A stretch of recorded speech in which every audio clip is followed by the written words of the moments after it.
Miami did what a top-notch football team does against a lesser opponent. And make no mistake about what Duke has done this season. They've not been good, but nobody else is beating them 48-0.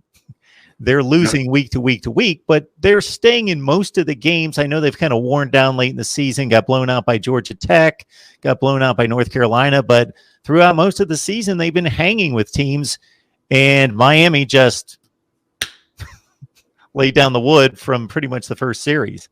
Yeah, blew their doors off, and that's what we wanted to see, and glad that that happened. This is a little bit of revenge for losing to that program in consecutive years for the first time ever. Obviously, they're one of the teams to celebrate such a win against Miami. They had all their F the Canes and F the U stuff in the locker room at Hard Rock last year. Jumping up and down, dancing, celebrating, all those kind of things, and just they look. Say what you want to say. Obviously, like I went to Miami. I root for a team that made its name being brash and aggressive and abrasive. Started the hashtag Let's Be Jerks. You know what I mean? And I stand by that. But hey, that's fine, because that on the other side of that, you get smacked down and it's going to be ugly. So whereas Miami had the performance to be able to be that kind of brash and aggressive in the past, Duke lucked into beating one of the worst Miami teams ever. And that reckoning came on Saturday. We whooped that ass, and we should have. 48-0. It was pretty indicative of how it went. It could have been even a little bit worse. They had 5 turnovers. Miami turned it over on their second play. But obviously the defense came out there and shut them down after that early fumble by Jalen Knighton. And it just really showed the difference and the disparity between those two teams and programs, from just every level. Miami outclassed them, outperformed them, and just, like I said, whooped that ass. And that's what it should have been. So, I know that, Duke had a terrible turnover margin heading into the game. Miami was +4 in terms of turnovers. They got 5 and gave up, like I said, the 1 that, obviously Duke did nothing with. But, so that was the thing that I thought was going to be able to separate on the scoreboard a little bit, and that came true. Obviously Miami has not necessarily been the greatest team in terms of covering spreads and covering double-digit spreads as favorites recently, but the spread started at Miami minus 10.5. It got bet up to Miami minus 14, 14.5, 15, 15.5 in literal minutes, and then you cover that 3 times over, regardless of the number that you got it at. It was good. Every single scholarship player who was there played.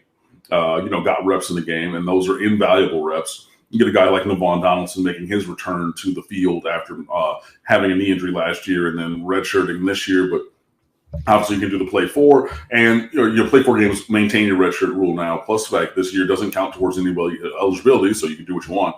He came in and opened up a hole that was like the Red Sea parting on a touchdown run. It was really incredible to see. So, shout out to everybody. Shout out to the coaches. And I've been critical of them for the lack of preparation of the team. And I think that we saw that, saw a really strong performance, and I gave them an A++, I want to say, in my team grades after the game. Because, you can't just be critical and say, okay, things aren't going to get better. And then they do the work and got better and then say, oh, well, no, I did nitpick on the offense because there was a turnover. There was only, 4 out of 11, 4 out of 10 or something on third down. And there were some things that I would like to have seen better from the offense, because then we would have had a 50-burger and then some. But overall, it was just a really strong performance. I was really, really excited to see it. And then hopefully that obviously continued. And that was in Miami's return to playing after 2 weeks off. So, knocked off that rush really quickly, performed at a high level, and look to spin that forward this week against North Carolina. Miami 48, Duke nothing. So obviously everybody's from all units and perspectives, everybody contributed to the win. When you score 48, give up nothing. Is there anybody in particular that stood out? Jalen Phillips and Quincy Roche, the bookend defensive ends, were just, it was comical how easily they were disrupting the Duke offense. I think that Jalen Phillips came out hotter, like he was more disruptive early. And Roche was maybe a little bit more consistent with it. And Roche ended up being the defensive lineman of the week for the ACC. And I thought that Jalen Phillips had a more disruptive game, but going back and rewatching, I was like, wait a second now, hold on. And they're so good, both of them. You're talking about two guys who are probably both going to be top 50 picks in the NFL draft. And I mean, that could be both this year, it could be in a couple of years, depends on what Jalen Phillips does. But I even saw that somebody, our former contributor at State of the U, Gabby Rudia, who's now over at Inside the U, wrote about a different mock draft by another analyst who had Jalen Phillips going top 5 overall, based on his athletic abilities, his physical traits, and his performance on the season. That he's just really shown a dominant streak that's second to none. And they showed that this week, and I tweeted it out. He's Jalen Phillips is another number 15 that Miami now moves inside to defensive tackle on passing downs. If you remember, famously, we did that with Gregory Rousseau last year, especially in that Florida State game when he had 4 sacks. Passing downs came. You went to the NASCAR package. 15 goes into D-tackle. You figure you go to a 30 front. You bring different pressures and things like that. But even by bringing different pressures, the interior linemen, who are usually not going to be as good as your tackles, because you're going to put your best players out there, maybe your second or third best player at center, and then a couple guys to get by at defensive tackle or offensive guard. They can't block these guys. Whether it was Russo last year, whether it's Phillips this year, you just keep seeing that. So those guys definitely stood out. D'Eriq King again, just phenomenal. And I was just thinking about this before I took a quick power nap before coming on here today.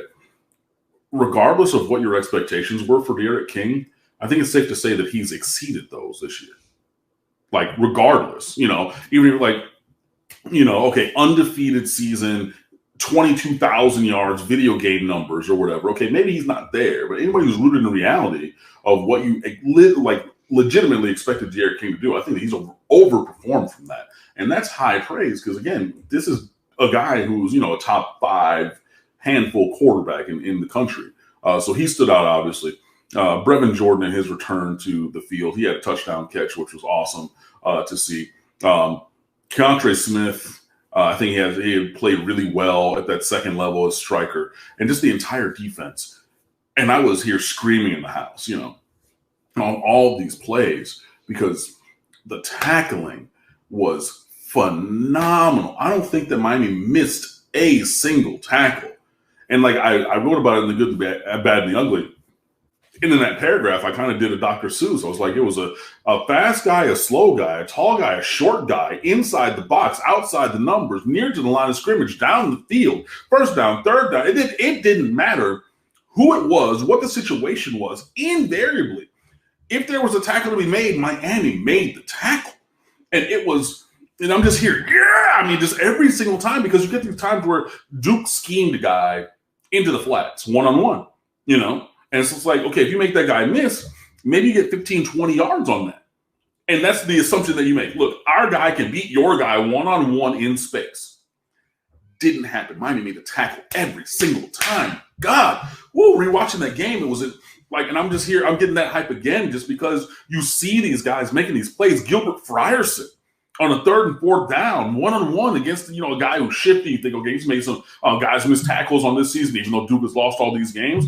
They made nobody miss no tackles. It was a phenomenal tackling job. I haven't seen Miami tackle that well. And, we've been talking about things like, okay, D'Eriq King is the best quarterback since, or this is the biggest game, or what it was since. Open-endedly, because I haven't gotten there. I don't remember, honestly, since I've been a Miami Hurricane, since the year 2000, when I came down to Miami as a freshman for college. I don't remember a time that we tackled that well. And maybe as I'm going back through my brain, I'll get to a game when we did, but it was that kind of tackling performance on Saturday night. It was phenomenal. And anytime there's a missed tackle, the yardage discrepancy, as you pointed out, sometimes you can only conjecture.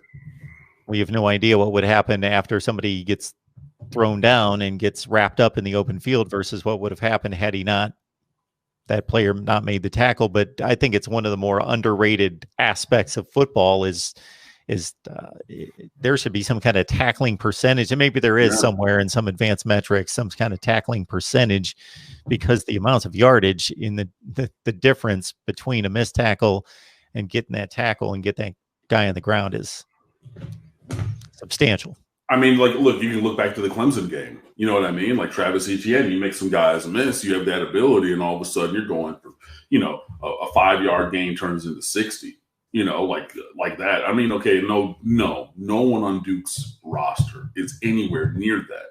But some of these plays, if you're going, power to the field side, you got guys, you're running levels this way and you sneak it back out that way, there's nobody left over there for a while. Then you got defenders using whatever speed they have. And people know that Miami in the back end of the defense is kind of average in terms of foot speed. Now you can, you're playing angles and see, okay, well, who notices and, what kind of motor do they have? Do they tweak an ankle? Are they, fully invested? Are they maybe a little winded from running down? Like there's all these other factors. But on somebody, I'm thinking one particular tackle by Keontre Smith on the far side, so the top of the screen as you're watching it. And I mean, there was nobody over there within 10, 15 yards, and it's just without him making that play. Obviously, the drive continues, the tenor of the game continues because you're talking about ball control, you're talking about field position, you're talking about all these things. But bang, he made that play and that tackle and shut that all down. And you had to have that because there was nobody. He was the last line of defense, and we talk about, okay, Jaquan Johnson, who wore the number 4 jersey on defense before him. That was Jaquan Johnson's job. Jaquan Johnson was the cover for the defense. You can do whatever you want. I'm going to be sideline to sideline. And if it needs to be a tackle made down the field, I will be the last line of defense. He was the last line of defense 3 yards past the line of scrimmage, but he made the play. Man, it was great. It was great.